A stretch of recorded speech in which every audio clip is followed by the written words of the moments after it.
Two quick articles to get out right quick today, and a little homeschool plug right quick. This is something interesting, and I'm watching more and more things like this. Seems like dominoes falling in the breeze. I don't know what the connection is yet, but we got to keep an eye on this one. Does anybody remember back in the day there was a man called Bernie Madoff? Bernie Madoff had a company, I think it was called Enron. I just throwing through some stuff here. So he got involved in a Ponzi scheme that pretty much ended up consuming the company and a lot of other people who invested in the company, which was a pretty bad thing. Not sure if he's still alive or not. I know he was in prison, but apparently, according to this article right here, a lot of this stuff that does have ties at some point in time.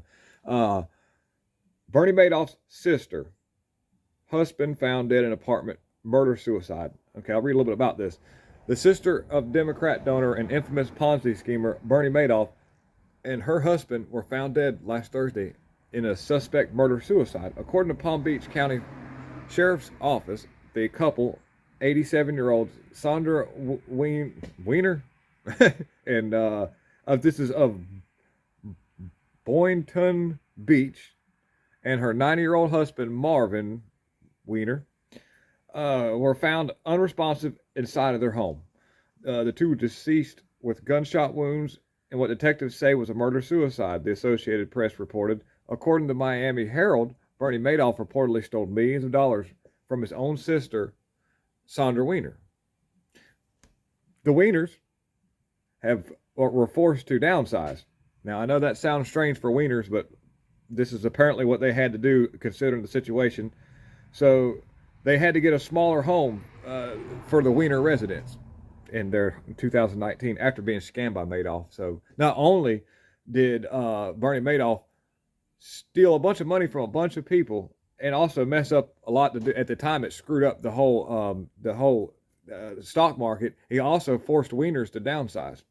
That's sad. So Sandra and Marvin were sued by the trustee representing Madoff's victims, alleging that they received at least $1,715,000 of other people's money, and the Sun Sentinel reported in 2010. But Bernie Madoff died in. Okay, so I hadn't read the article yet, so we're reading this together. So he died in federal prison at the age of 82 while serving a 150-year sentence last April. Madoff's investment business turned out to be the largest Ponzi scheme in Wall Street history.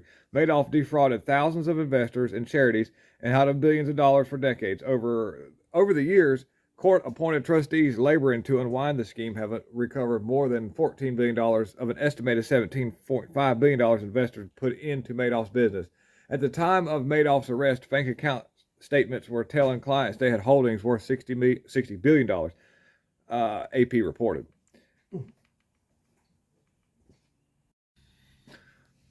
You saw a customer walk in, so I had to stop the video and talk to him. Anyhow, cranking him out. So, Bernie Madoff was an awful person, and he made Wieners downsize. So, that moral story. So, this other article I want to get to right quick, if we can get here to it. It talks a little bit about what's going on with this 26-year-old trans child molester gloats over light sentence thanks to Marxist DA Gascon, makes crude sexual remarks about 10-year-old victim in jailhouse phone calls, and got to be sent to a youth facility because they was afraid that he'd be patronized because of his sexual preference. So there's an article on that. I can't go too much into that because YouTube will get mad at me because I'm actually exposing some of these people that they love so much. Anyhow, a real quick one right here. Arizona gubernatorial candidate Kari Lake. And boy, I'm telling you what, that woman's on fire. She is kicking behind. I love to see her out there doing what she's doing when she talks to media. She's fearless, does not back down, and will not apologize, which is a wonderful thing. You got to remember that to these lefties. You don't apologize to them. You don't owe them anything because we're trying to do the right thing here. So, a real quick one right quick, and I can't read a lot about this because she likes to talk about stuff that you can't put on YouTube. But I'm trying to work the front lines of YouTube, so forgive me for that. And so Kari Lake has a history of exposing fake news, BS, and she's doing it now with commercial that they must play. It's a video titled "Have Consequences."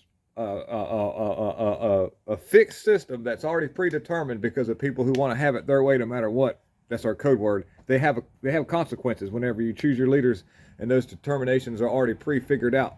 So, in other words, I'll link this in the description of what I've got going on here, and you can check the article out, but I'll read a little bit more about it without too much here. Calls out fake news media for their silence of the 2020 process and the list terrible consequences we face, including our weak southern border, which is also true. Kari Lake proves her point by including footage of several harvesters from the upcoming movie by Dinesh D'Souza, who, on another note, my good friend of mine, super awesome guy, super hardworking patriot that's doing everything he can to save America because God called him to. This dude right here has, we're not making anything hardly out here doing this. We're doing this because we love America. And this guy right here was called to by God. He'll tell you that. Not necessarily like, hey, do this, but you just find yourself in places where like you're all of a sudden doing things you had no idea you'd be doing, and you realize that this must be the work of the great one. So anyways, his name is Shannon at Devoted Patriots. He caught a strike because of this movie, because several other people did little clips and all that, to help promote the movie so that it could get out and people could see it, and YouTube gave a bunch of strikes out of it. One of it was 2,000 Mules by Dinesh D'Souza. So without me showing that footage, please look into that movie, Dinesh D'Souza.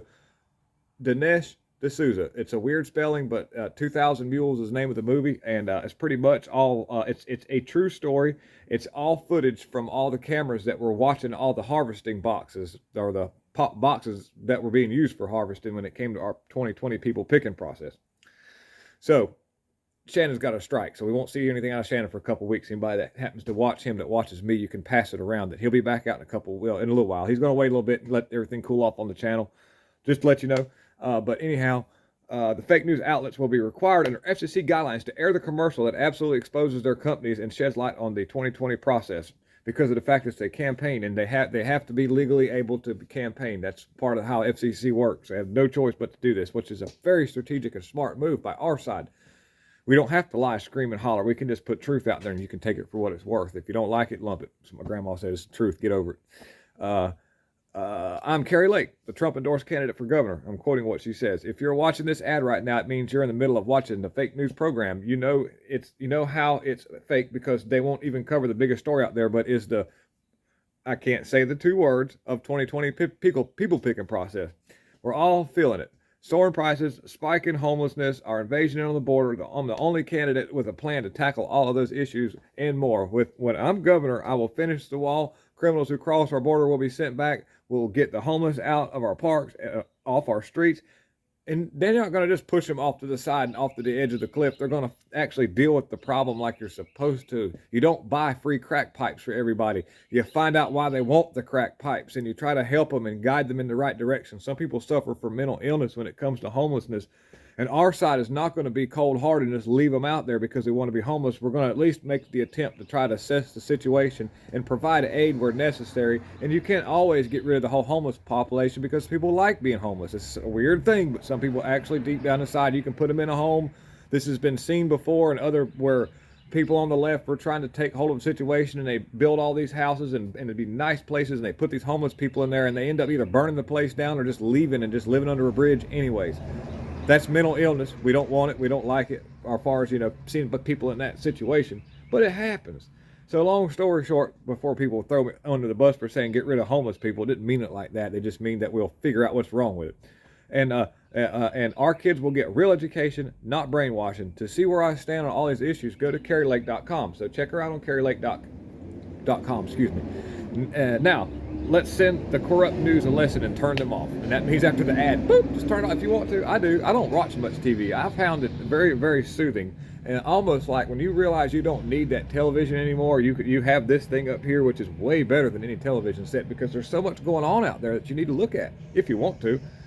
When you find that place in life where you don't need that television set, you have now liberated yourself. I got a friend of mine who doesn't even have a phone, and he loves it. And as a matter of fact, he'll talk, like how most people say, hey, I got the new Galaxy S8 with all this fancy stuff. This dude goes around and brags about his no phone. And then there's people that go, dang, I'm jealous. And these are the people holding the Galaxy 77,000 phone. And they'll look at him and go, man, I'm jealous. You don't have a phone? Yeah, sometimes I just want to be left alone. He goes, yeah. And, strange how trends sort of go whenever the mass media goes that way. So think about that. Think about this. Station wagons. A big old ugly station wagon was a cool car at one time because people said it was. Now when they come out with a newer vehicle, they made station wagons look like clunky old vehicles, and people couldn't even hardly give them away because everybody said they suck. So when you're following in a group of sheep, be careful where you go. Long story short. So also, please check out today. We're gonna there's aired Fox and Archibald show. I had an episode where we actually interviewed Jim Torma again. This was interviewed on Saturday, and he was pretty much, this is whenever all the police were coming in and becoming pretty intense. And he gives us a pretty good view of what's going on. And also there is a Blue Collar Talk show that is a promo because of the fact that Blue Collar Talk, a lot of times we get into subjects that cannot be put on YouTube. So that will actually go over to Rumble. There's a promo video. I'll put the links in the comments and in the description so you can see the links. And if you want to, if you have a little extra time, please check it out, man, because we get into some pretty cool stuff and we have some cool guests. And we got a really cool way that this Fox and Archibald show, they did the whole beginning of it different now. It looks real professional. I feel like I've got britches that I can't fit in now, but we're going to make it happen. So anyways, I want to thank everybody for tuning in and making it through this long video. And thank you so much for sticking it out with me. I have all the love in the world for America. I have these wonderful children of mine. I have 2 children. I'm married, got a beautiful wife, and I love everything about it. I love life. I love what I do here. I have finally, just for all the people that watch me regular. So today, you should see the Ranger get gone. Hey, everybody watching the video, you're going to be like, yay, finally got the heads back. There's one of them right here. I got the new seats put in the cylinder heads right here. And we've got to get her back. I'm in the process right now, getting everything cleaned up and put back together. I got them back Friday.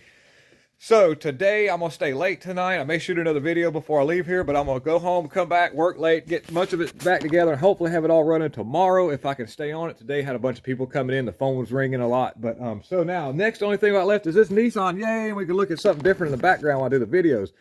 Thank you so much, everybody. Thank you. Lots of love. I'm out. Bye-bye.